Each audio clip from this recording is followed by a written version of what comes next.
Welcome to episode 23, where we talk about two ways upsells, cross sells, how they're going to add 20 to 50K a month in profit to your agency. When Jump should you in. start? When should you do them? Like, it sounds great. I want to do it right now. You want to do it right now. I don't Yeah. think you should touch upsells until you're at about 50K a month in revenue Why? because you got to get to the point with your current main offer where you've mastered that and you're getting good enough results with that, which is different for every industry. It might be, a lead a day, an application a day, Hmm. whatever it is. But you should have a metric that you're shooting for that most clients are hitting. Hmm. That means your main service is producing at a good level before adding on a service that you can upsell people into, or like a Mm. further version of that main service. Mm. And then cross sells I don't think you should touch until 100K a month. And with both of these, that's given your churn rate is below 10% month over month. So it's pretty objective, Yeah.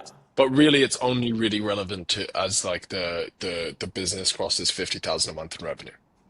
Yeah, 100%. Interesting. Um, what like okay? Uh, I don't know about you, but I've seen a lot of people trying to do this below 50, and we both agree that 50 is a pretty good starting point. Why do people try to do it before? I think sometimes people view like more as always better, but it's Sure. really not. Um, More so I what think is better? Just like more revenue is better?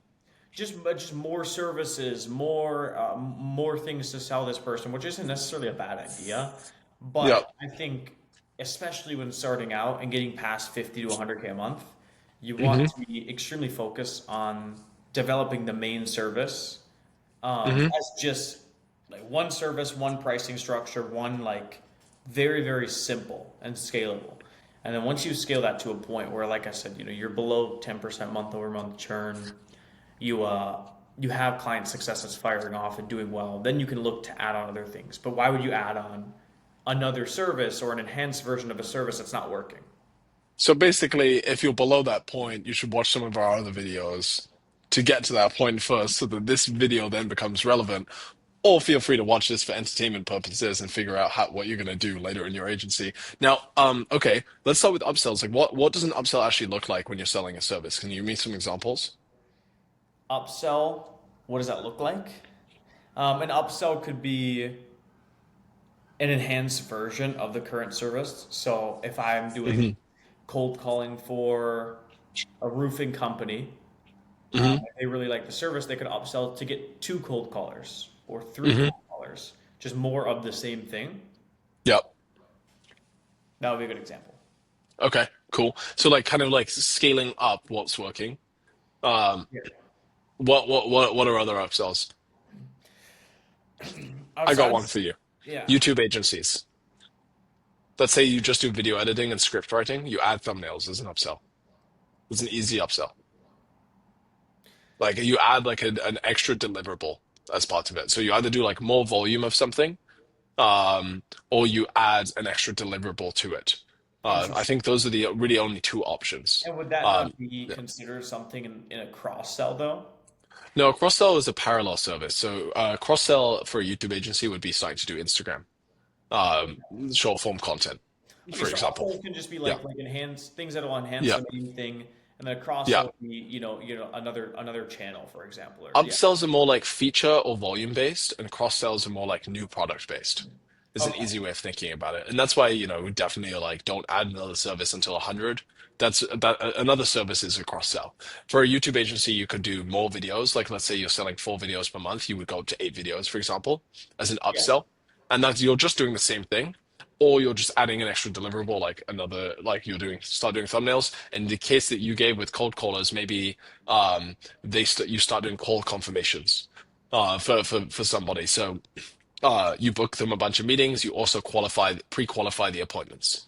Or maybe an upsell is you actually make sure you delete you confirm the appointments every morning. Yeah. Um, or you summarize the meeting afterwards and update a CRM too. Like these could be little things that come in, like you package up together and it's an extra 500 a month, 1,000 a month. And then additional cross, or sorry, another additional upsell, like you said, would be doing more volume, so adding another cold caller Yeah. into the same system. A cross sell in your case would be starting to do Facebook ads to get leads as well. Yeah. Um, cool. Because you've started doing some upsells now, so I Yeah. think like what probably a bigger question is, once identified something that could be an upsell, and I've probably identified that by having clients ask about it or realizing that there's a way I can make my service better. How do I decide whether to make it an upsell that I charge for, whether to just include it in my service? And once I've made that decision, if I'm going to sell my clients on it, how do I actually go and approach those conversations? How do I implement that? A lot to unpack. Yeah. Oh yeah. I think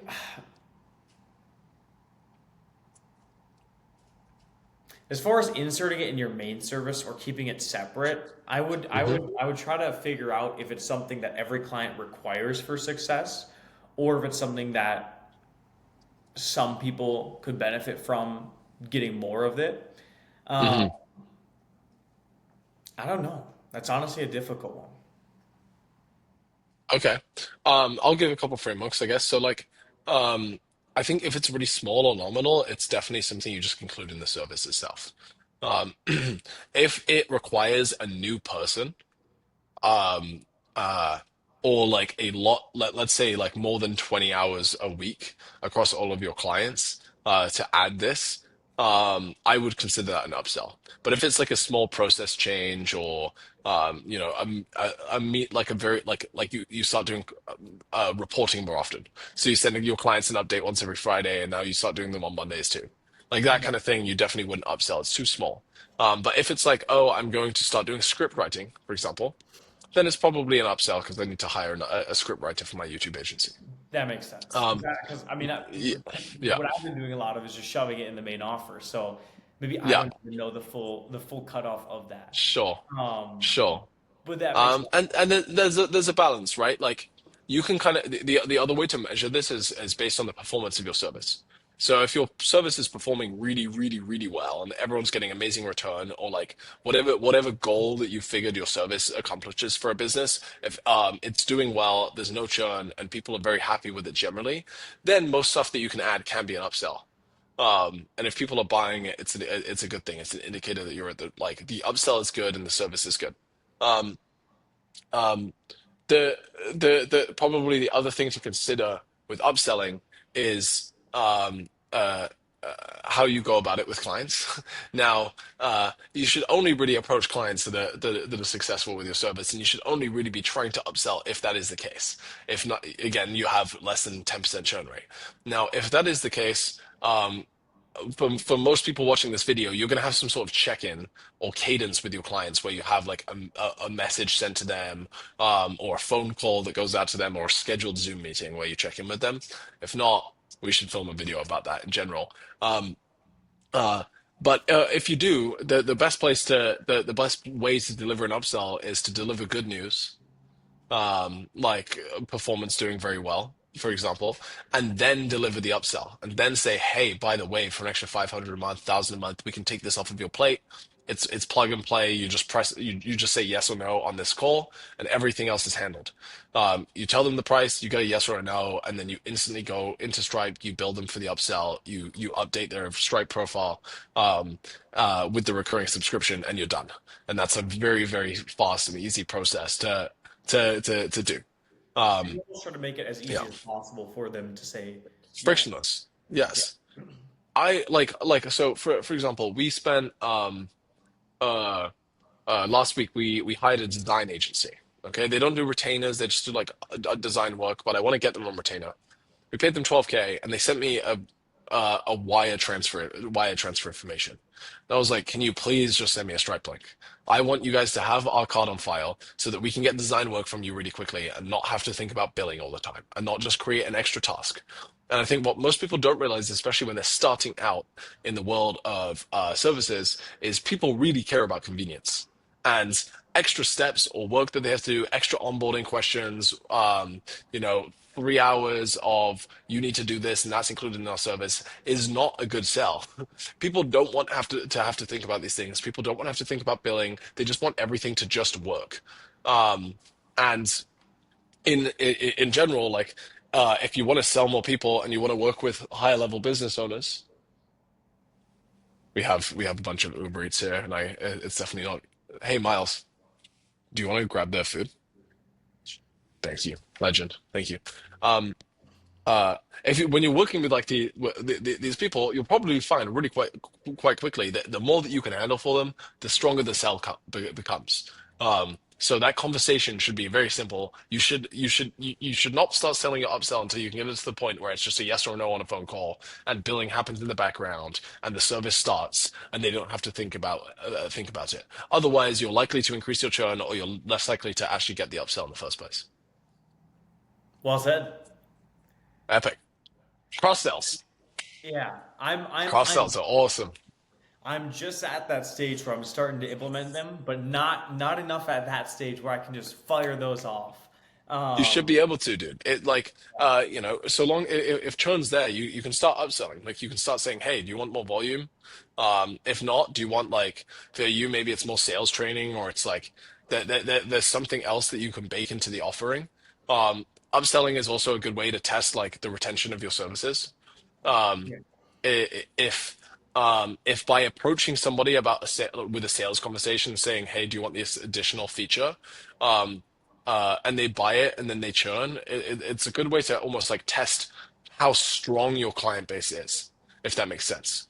Like if I have low churn, 5 to 10% churn, but it's because clients have kind of forgotten about me or my service, and then I go and sell something, and now it's like it's too expensive to justify, and they all churn. Then you didn't actually have a very strong client base. So upselling is actually a very good exercise to do, and that's yeah, for those people that are like, oh, I don't want to upsell my clients because I'm worried that they'll leave if it's a bit more expensive. Then sure, like there's probably like a core service issue there in terms of results that are being generated, and that needs to be fixed first. But an easy way to double check if that is a true thing or not is to upsell a few people and see if they stick around after the upsell. Um, or see if they're looking to churn off to the upsell. Now, generally, for most people watching this video, if you're at 50,000 a month, you should already be able to tell how quality your service is. Like, you should just know this. You should be able to like objectively take a look at your service and go, is it as good as I can make it? Because if it isn't, then you've got work to do. If it is, awesome.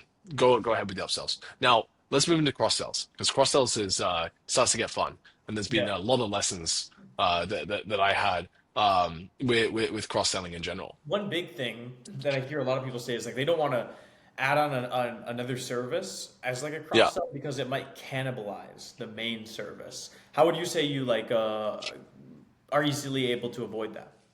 What does cannibalize mean? And it might not be a bad thing if the cross sell actually out earns the main service, but I guess just something where it results in ultimately a decrease. If you have a cross sell service that maybe is cheaper and more people are going with that, it almost like it lowers the business's performance just by someone and going with the cross sell option instead of the main one. Um,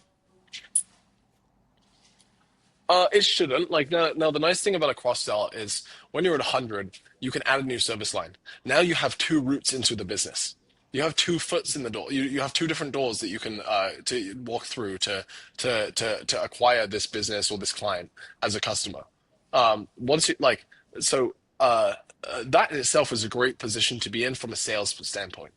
Because once you're at 100, you can start like building some sort of sales system, and you can start having people like you can probably bring on a closer of some kind. And having those two options is a fantastic situation because you also potentially expand your ICP. So you have the option to bring people in at different stages of a business or slightly different business types that you could eventually cross sell. Um, Now, my first recommendation though would be to not do that. When you're constructing a service that you're going to use as a cross sell, it should be applicable to your entire client base. So one of the reasons that you stay really focused on one ICP and you only do one service up to 100 is simply so that you can you can cross sell things later down the line. And uh, doing that becomes really, really easy when you have the entire same client base and everybody's happy and churn is below 10 and ideally below 5%. You can go to those clients and you can say, hey, by the way, we've got this new thing. We finally have a new way for you to make money. Would you like to buy it? Yes or no? And a successful cross sell should be bought or purchased by 30 to 50% of your client base if you're doing things correctly. So you should basically immediately be able to bring cross sell revenue to like 20 to 50,000 in MRR. Interesting. Um, and you deliver it in the same way that you deliver an upsell. You go to active clients through some sort of check-in that you have with them, and if you have no check-ins and you've managed to pull that off as a service, that's awesome. That's super optimal. It's harder to do, but it is possible. And in that case, you just give them a ring. You deliver some good news, and you offer a cross-sell. And it is a sales conversation, just like when you first sign them. But it's usually much easier. It's like a referral. The best thing is you already have card on file. So it should be a service that can plug and play pretty damn quickly. Um, and when you're assessing different cross sells, you should know like complementary services that aren't necessarily additional friction. So if I had a YouTube agency, then YouTube ads would be a great one because I'm just adding a little bit of filming time to the client. And if I've pre-built the service correctly, then I do all the scripting, I do all the ad planning, I do all of the editing, I do the thumbnail. And I'm just going to send leads to the same landing page that was already being used. But now It's I'm not so doing much of ad a creative and media buying. it's not so much of a switch for the client. Correct. It's often pretty similar to what they're already doing. It's just Yeah. an enhanced, yeah. Or it's just super low friction. Like if you're doing e-commerce marketing and you sell TikTok ads, an easy one to do is starting meta ads and like take the same TikTok creatives, maybe change them slightly, maybe use a different creative process, and put those creatives live on Instagram and Facebook Reels, or do YouTube ads and just do YouTube short ads only. Um, or go and sell something like SEO that does again like ideally does not you've built the service in a way where you need to get access from the client and maybe have they need 30 to 60 minutes of work a week but there's nothing else that's required and they should see some sort of immediate impact in the end result that you deliver. If you're working with e-commerce brands, you're delivering purchases or you're delivering more profit or you're delivering better retention of customers. If you work like for instance you Braden, you work with real estate agents, you're delivering more listings. So anyway, any cross sells that end up with them getting more listings or maybe making simplifying another part of their sales process is very, very relevant to the buyers that you already have as customers, as Yeah. clients. Um, so uh, It should almost those are feel easy like ways to do cross sells. Yeah, yeah, it should almost feel like the natural next step. Pretty much. correct. Yes. Yes. And you should already have a decent sense from talking with your clients and understanding who they are as to what that natural next step is and how to scale into it. Easy. Yeah. Super easy. Um, Damn, I feel like that we covered a decent amount. What Yeah, am I I missing? feel like you covered a decent amount. I chimed in here and there. Um, yeah, a lot to learn for sure. Oh yeah, cool. Now, Well, let's wrap it. yeah, if someone wants to learn more about this or wants to grow their agency, This is a good question. any recommendations for this person? I think ChatGPT is getting really good. Really? Yeah, so I think you just sit there and you just say, Any, "Build me a business." anything Actually, it outside just of does the that? work for you. Oh, No, AI building is business. replacing everything. I think you're forgetting that like AI is replacing everything. So you just say ChatGPT build $1 billion company, no errors, and you hit enter, and it's flawless every time. Oh, no errors, no Um, mistakes, no BS. but all jokes aside, if this advice is helpful and you want to work with Braden and I one on one, or you want a chance of it, then apply to join OB. That's really simple, and it's in the Link in the description. description. Link in the Easy. description. Card link on the screen too. Yeah. Oh, is that? Yep. Wow, that's new. We're getting really advanced over here. This is impressive. Crazy. Thanks for watching. We'll Bye. see you guys soon.